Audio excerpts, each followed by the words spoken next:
அனைவருக்கும் வணக்கம். இன்னைக்கு வீடியோவில் என்ன பார்க்க போகிறோம் அப்படின்னா, இந்த சாஸ்திரத்தின் படி வள்ளி ரொம்பவே மங்களகரமான ஒரு உயிரினம் அப்படின்னு சொல்கிறாங்க.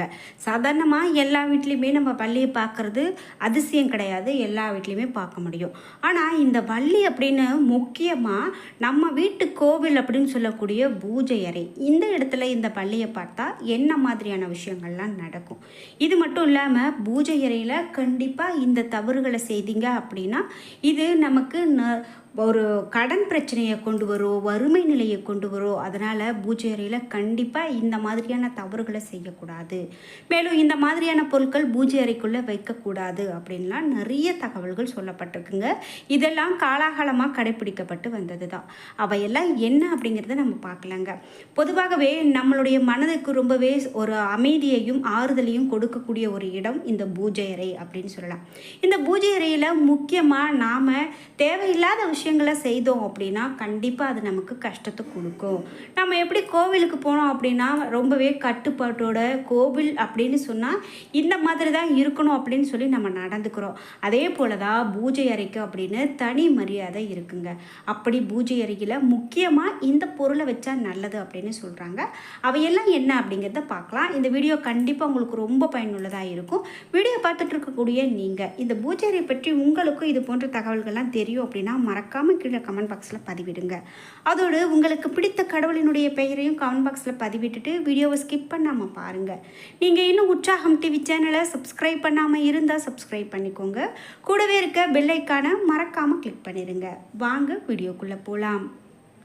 உங்கள் வாழ்க்கையில் நிறைய கஷ்டங்களை பார்த்துட்ருக்கீங்களா? அந்த கஷ்டங்களுக்கெல்லாம் என்ன தான் தீர்வு அப்படின்னு தெரியாமல் குழப்பத்தில் இருக்கீங்களா? எங்கள் வீட்டில் சுபகாரியம் நடக்க மாட்டேங்குது, எப்போ பாரு கணவன் மனைவிக்குள்ளே சண்டையாகவே இருக்குது, ஏதாவது ஒரு விபத்து அடிபடுறது இந்த மாதிரிலாம் நடந்துக்கிட்டே இருக்குது, அது உங்கள் மனசை ரொம்ப கஷ்டப்படுத்துது அப்படின்னு நினைக்கிறீங்களா?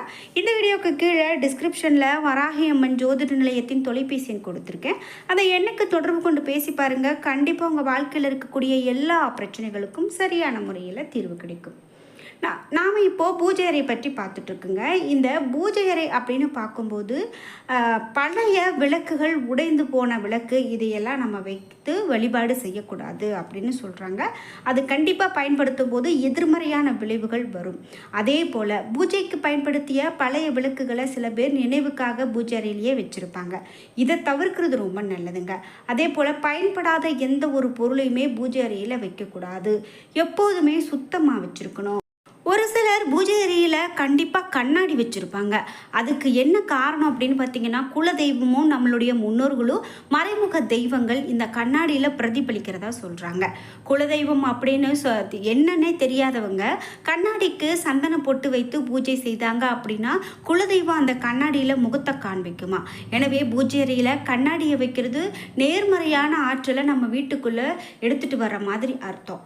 அதே போல் நாம் முன்பு பார்த்தது போல் வள்ளி, இந்த வள்ளி கெவிலி சத்தம் அப்படின்னு சொல்லுவாங்க. இந்த வள்ளியினுடைய சத்தம் பூஜை அறையிலேருந்து வருது அப்படின்னா கண்டிப்பாக அது மிகவும் நல்லதுங்க.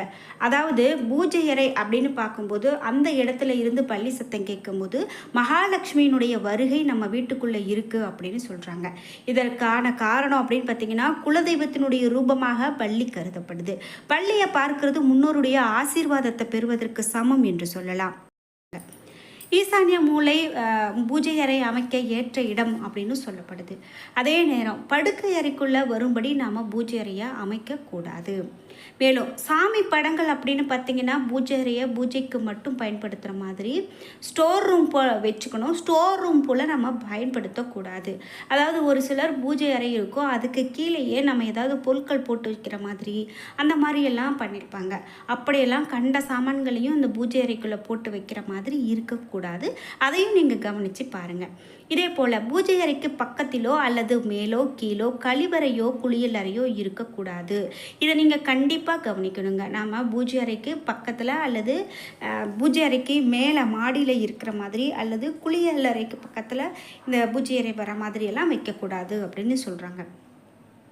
பூஜை படங்கள் மேற்கு பார்த்தபடி இருக்கிறது தாங்க நல்லது. சாமி படங்கள் மேற்கு பார்த்தபடி இருக்கணும். சாமி கும்பிட்றவங்க முகம் கிழக்கு நோக்கி இருக்கிறது வாஸ்துப்படி ரொம்ப சிறப்பு. பூஜை அறையில் அதிக எடையிலான சிலைகளை வைக்கிறது தவிர்க்கிறது ரொம்ப நல்லது. அதற்கு பதிலாக தெய்வங்களுடைய படங்களை வைக்கிறது ரொம்ப சிறப்பு. இதே போல் பழைய புராதன கோவில்களில் இருந்து அபகரித்து வரப்பட்ட சிலைகளை நம்ம வீட்டு பூஜை அறையில் வைக்க வேண்டாம். மனிதர்கள் வாழக்கூடிய வீட்டுக்குள்ளே கோவில் சிலைகள் வைத்து வழிபாடு செய்வது நல்லது கிடையாதுங்க. அதாவது நமக்கு எங்கேயாவது ஒரு சிலைகள் கிடைக்குது, இது புராதனமாக பயன்படுத்தி வந்திருக்காங்க அப்படின்னா அதை நாம் மீண்டும் பயன்படுத்தாமல் இருக்கிறது நல்லது. அந்த சிலைகள் கோவில்களுக்கு மட்டுமே உரியது அப்படிங்கிறத நம்ம புரிஞ்சுக்கணும்.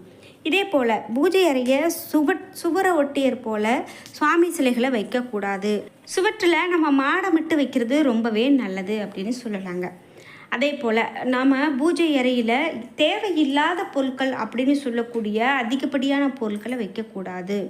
மேலும் ஈசானிய மூலையில் பூஜை அறை அமைக்க முடியாதவங்க தென்மேற்கில் பூஜை அறையை அமைத்துக்கலாங்க. இப்படி அமைத்து கொண்டோம் அப்படின்னா நம்ம ஆரோக்கியத்தோடும் மகிழ்ச்சியோடும் இருக்க முடியும். அப்படின்னும் பூஜை அறைக்கு மிக பொருத்தமான இடம் எது எனில் தென்மேற்கு மூலை தான் பொருத்தமானது அப்படின்னு சொல்கிறாங்க. மேலும் வாஸ்துவின் படி வாஸ்து பகவான் வடகிழக்கில் தலை வைத்து தென்மேற்கில் கால் வைத்து வைத்திருப்பது தான் நல்லது அப்படின்னு சொல்கிறோம். அதே போல் பகவானுடைய காலடியில் பூஜை அறை அமைத்து கொண்டால் அந்த வீடு கோவில் போல இறை அருளோடு திகழும் அப்படின்னும் பூஜை அறையை புனிதமான இடமாக கருத வேண்டுமே தவிர தேவையற்ற பொருட்களை போட்டு வைக்கக்கூடாது அப்படின்னு சொல்லப்படுதுங்க. சரி, மேலும் என்ன மாதிரியான விஷயங்கள்லாம் சொல்லப்படுது அப்படின்னு பார்த்தீங்கன்னா, வீட்டுக்குள்ளே பூஜை அறை அமைக்கும் போது தென்மேற்கு மூலையில் பூஜை அறை அமைவது மிக சிறப்பு அப்படின்னும் வடக்கு மற்றும் கிழக்கு நோக்கி தலைவாசல் வைத்த வீடுகளுக்கு குறிப்பாக தென்மேற்கில் பூஜை அறை அமைப்பது ரொம்பவே சிறப்பானது அப்படின்னு சொல்லப்படுதுங்க. மேலும் எந்த இடமானாலும் படிக்கட்டுகளுக்கு கீழே பூஜை அறை அமைப்பது கூடவே கூடாது. அது அந்த வீட்டினுடைய மகிழ்ச்சியை கெடுத்துவிடும். சண்டை சச்சரவை கொண்டுட்டு வரும். அதிகமான சண்டை சச்சரவுகளையும் அதிகமான மருத்துவ செலவுகளையும் கொண்டு வரும். அதனால் இதெல்லாம் செய்யக்கூடாது அப்படின்னு சொல்கிறாங்க. இது மட்டும் இல்லாமல் மேலும் நம்ம என்ன மாதிரியான விஷயங்கள்லாம் கடைபிடிக்கணும்னு பார்த்தீங்கன்னா, வீட்டு பூஜை அறையில் பூஜை செய்த பிறகு சுவாமிக்கு ஏற்றிய கற்பூர தீபம் தானாக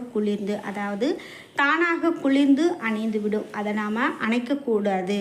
தானாக அதுவே அமையுது தான் நல்லது அப்படின்னு சொல்லப்படுது. மேலும் பூஜை அறையில் சுவாமி படங்களோடு மறைந்த நம்மளுடைய மூதாதையர் படத்தையும் வைக்காமல் தனியாக வைத்து வணங்கினால் ரொம்ப சிறந்த பலன் கிடைக்கும் அப்படின்னு சொல்லப்படுது.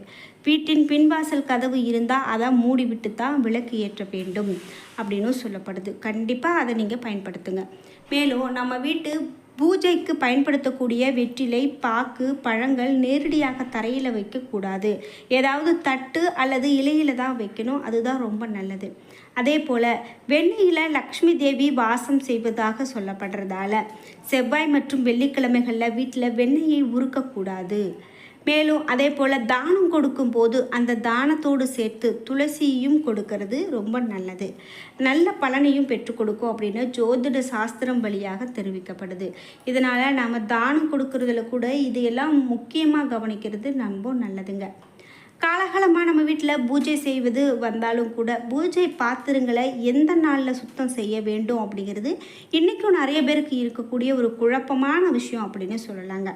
எப்போதுமே பூஜை பாத்திரங்களை வியாழன்கிழமை மற்றும் அல்லது அன்று சுத்தம் செய்து விட வேண்டியது ரொம்ப நல்லது. ஏன் அப்படின்னா வெள்ளிக்கிழமை அன்று வீடு துடைப்பது, ஒட்டடை அடிப்பது, வீட்டை சுத்தம் செய்வது போன்ற விஷயங்களை செய்தால் நம்மளுடைய வீட்டில் மகாலட்சுமி வெளியே சென்று விடுவாள் என்பது ஐதீகம். அதனால் வியாழன்கிழமைகளில் நாம் இந்த பூஜை பாத்திரங்களை சுத்தம் செய்கிறது ரொம்ப நல்லது. இப்படி நிறைய விஷயங்கள் நம்ம வீடுகளில் கடைப்பிடிக்கிறது ரொம்பவே நல்லதுங்க.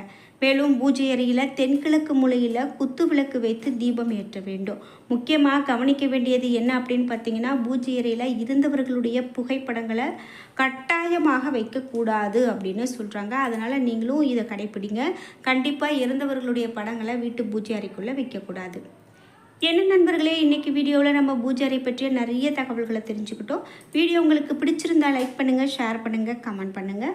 நீங்கள் இன்னும் உற்சாகம் டிவி சேனலை சப்ஸ்கிரைப் பண்ணாமல் இருந்தால் சப்ஸ்கிரைப் பண்ணிக்கோங்க.